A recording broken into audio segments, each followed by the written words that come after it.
Nous sommes mobilisés pour réussir. La parole est maintenant à Monsieur Jean-Paul Lecoq. Merci Monsieur le Président. Monsieur le Premier ministre, l'amiante tue 3000 personnes par an, 45 500 morts depuis 2004. Or, 20 ans après son interdiction, les victimes attendent toujours un procès au pénal.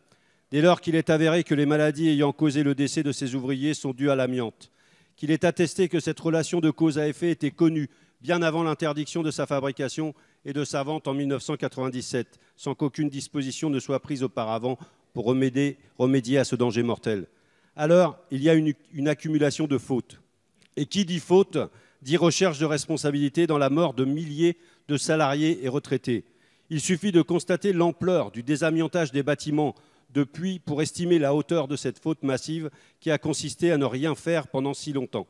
Aujourd'hui, le parquet suggère de cesser les investigations, prétendant que les responsables de cette tragédie ne peuvent être identifiés et n'auraient pas de compte à rendre, que le patronat qui exposait ses ouvriers à ce poison n'y était pour rien, que les entreprises qui l'utilisaient le fabriquaient et en tiraient profit n'y étaient pour rien, que l'État restait passif avant 1997 alors même que d'autres pays avaient légiféré n'y était pour rien.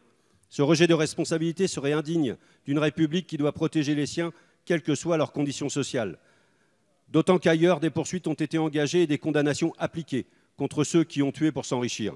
Et en France, le parquet vient de nous dire que cette catastrophe sanitaire, tel le nuage de Tchernobyl, s'est transformée chez nous en crime sans coupable. Quand par exemple les dirigeants italiens de l'une des entreprises faisant actuellement l'objet d'investigations ici ont été condamnés dès 2009 à Turin. Monsieur le Premier ministre, vous qui avez séjourné longtemps dans une grande ville industrielle et côtoyé ses victimes, je vous demande d'agir pour ne pas enterrer une seconde fois celles et ceux qui ont payé de leur vie une faute mortelle de grande ampleur frappant des générations d'ouvriers. Merci.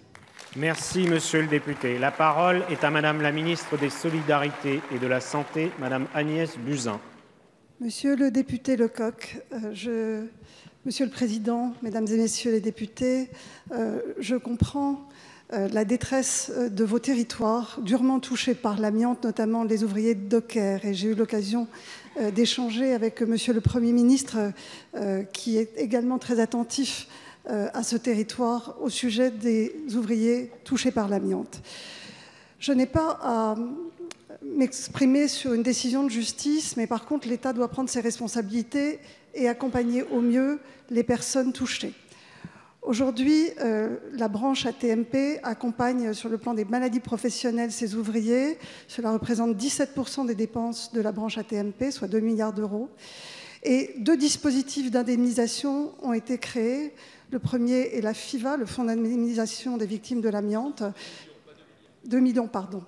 Le Fonds d'indemnisation des victimes de l'amiante, et pour lequel 20 000 demandes ont été jusqu'à présent enregistrées et traitées. Et l'ACATA, qui accompagne les ouvriers, c'est une allocation de cessation anticipée d'activité qui touche 90 000 salariés. Il faut savoir que d'ores et déjà, 18 000 personnes ont été reconnues en maladie professionnelle, 3 700 nouvelles personnes ont été reconnues en maladie professionnelle en 2015.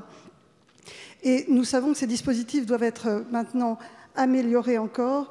Ils méritent des ajustements techniques que nous allons mettre en œuvre dans le cadre du nouveau contrat d'objectifs et de performance entre l'État et la FIVA qui doit être signé en 2017. Donc l'État continuera à prendre ses responsabilités puisque ces maladies risquent d'augmenter encore dans les prochaines années, nous le savons, et donc nous serons attentifs à ce que ces dispositifs répondent aux besoins des personnes. Je vous remercie. Merci, madame la ministre.